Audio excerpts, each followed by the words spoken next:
ఏడాదిలో ఎన్నో సంక్షేమ కార్యక్రమాలు, అభివృద్ధి కార్యక్రమాలు చేసి మన సత్తా చూపించే కార్యక్రమంలో ముందుకు పోతున్నాం.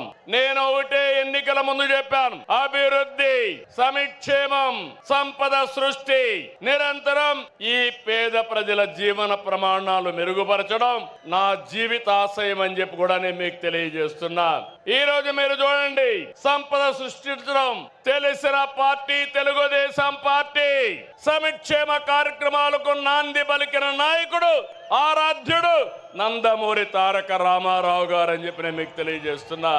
అదే నేను ఆలోచిస్తున్నా. నా కష్టం నా కోసరం కాదు, నన్ను నమ్ముకున్న ఈ జన సముద్రం కోసం అని మరొకసారి విజ్ఞప్తి చేస్తున్నా. మామూలుగా అయితే ఇంతమంది రారు.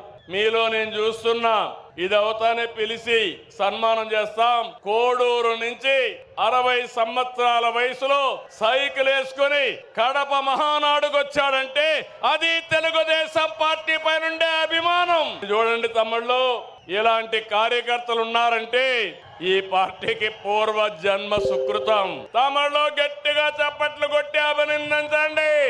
ఒక స్ఫూర్తి ప్రదాత. పార్టీ అంటే ఇట్లుండాలి.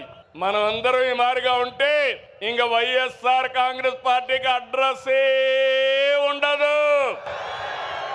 అవునా కాదా? ఉంటామని చెప్పండి. అలాంటి కార్యక్రమాలతో ఈ రోజు ముందుకు పోతున్నాం.